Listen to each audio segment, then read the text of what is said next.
friends, I am Kavya here. So இன்னைக்கு நம்மளோட வீடியோல என்ன பார்க்க போறோம் அப்படினு பாத்தீங்கன்னா ஸ்டாண்டர்ட் 10th ஓட சாப்டர் 7 மென்சுரேஷன்ல எக்ஸர்சைஸ் 7.1ல 9th சம் பார்க்க போறோம். சோ என்ன கொடுத்திருக்காங்கன்னு பார்க்கலாம் வாங்க 9th சம்ல. சோ 9th சம்ல பாருங்க. சோ இதுல பாருங்க நமக்கு என்ன கொடுத்திருக்காங்க அப்படினிட்டு The internal and external diameter of hollow hemisphere vessels are 20 cm and 28 cm னு கொடுத்திருக்காங்க. ஸோ இதில் என்ன சொல்லிட்டாங்கன்னா நமக்கு அந்த ஓவரால் அந்த ஹெலோஸ்பியரை பெயிண்ட் பண்ணுறதுக்கு எவ்வளோ காஸ்ட் ஆகுதுன்னு கண்டுபிடிக்க சொல்லியிருக்காங்க. அதே மாதிரி 1 சென்டிமீட்டரை வந்து பெயிண்ட் பண்ணுறதுக்கு அவங்களுக்கு 0.14 காஸ்ட் ஆகிருக்கு. ஓகேங்களா? ஸோ இதை வச்சு நம்மளுக்கு ஹோல் சர்ஃபேஸ் எவ்வளோன்றதை கண்டுபிடிச்சி அதுக்கு எவ்வளோ காஸ்ட் ஆகுதுன்றது தான் நம்ம கண்டுபிடிக்க போகிறோம். ஸோ எப்படி கண்டுபிடிக்கலான்னு பார்க்கலாமா? ஃபஸ்ட்டு நம்மளுக்கு கொஸ்டினில் பார்த்தீங்கன்னா டயாமீட்டர் தான் கொடுத்துருக்காங்க. ஸோ அதனால அது ரெண்டுத்தையும் 2ஆல் டிவைட் பண்ணி நம்ம வந்து ரேடியஸ் கண்டுபிடிச்சிட்டோம். அண்ட் அதோடு நம்மளுக்கு 1 சென்டிமீட்டரை பெயிண்ட் பண்ணுறதுக்கு எவ்வளோ அமௌண்ட் ஆகுதுன்றதும் அவங்க சொல்லியிருக்காங்க. ஓகேங்களா? ஸோ ஃபஸ்ட்டு நம்ம என்ன பண்ண போகிறோம் அப்படின்னா டோட்டல் சர்ஃபேஸ் ஏரியா ஹலோஸ்பியரோட மொத்தமாக டோட்டல் சர்ஃபேஸ் ஏரியா எவ்வளோன்னு நம்ம கண்டுபிடிச்சாதான் எவ்வளோ காஸ்ட் வந்து பெயிண்ட்டு தேவைப்படும், பெயிண்ட் பண்ண எவ்வளோ காஸ்ட் தேவைப்படும் அப்படின்ற மாதிரி நம்ம கண்டுபிடிக்க முடியும். ஸோ அதனால ஃபார்முலா நம்ம எழுதிக்கலாம். Pi into 3 capital R square plus small R square. ஓகேங்களா?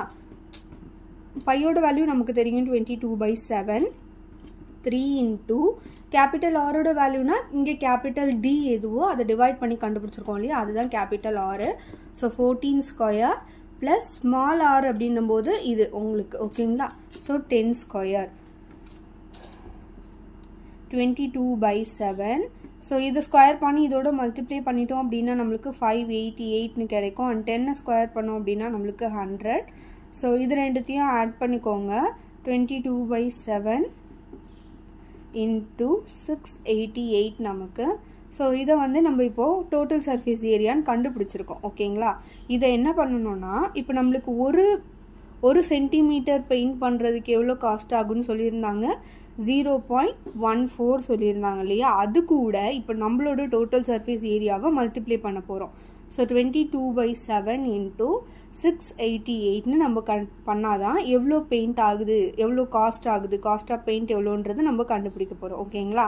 ஸோ இது பாருங்கள், நம்மளுக்கு ஃபஸ்ட்டு இது இந்த மாதிரி பாயிண்டில் இருந்ததுன்னா அது வந்து 14/100ன்னு மாற்றிக்கோங்க. ஓகேங்களா? இன்ட்டு 22/7 இன்ட்டு 688 நம்மளுக்கு. ஸோ இதுவும் கேன்சல் பண்ணோம் அப்படின்னா 2 times. So 2 into 22 into 688 divided by 100ன்னு இருக்குது. ஓகேங்களா?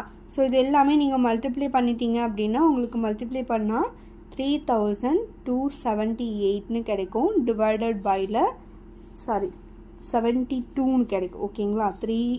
30,272ன்னு சொல்லி கிடைக்குது நமக்கு. டிவைடட் பை 100ஆல் பண்ணோன்னா இங்கே 100 டிவைட்னு போட்டோன்னா 2 டிஜிட் தள்ளி இங்கே புள்ளி வைக்கணும். அவ்வளோதான். அப்போனா 302.72 அப்படின்றது தான் நம்மளுக்கு ஆகிற காஸ்ட். ஓகேங்களா? ஸோ இதுதான் நம்மளோட வேல்யூ. ஸோ இதுதான் எக்ஸசைஸ் 7.1ல 9th சம். ஸோ இந்த வீடியோ உங்களுக்கு பிடிச்சிருக்கு அப்படின்னா மறக்காமல் லைக் பண்ணுங்கள், ஷேர் பண்ணுங்கள் அண்ட் சப்ஸ்கிரைப் பண்ணுங்கள். Thank you friends.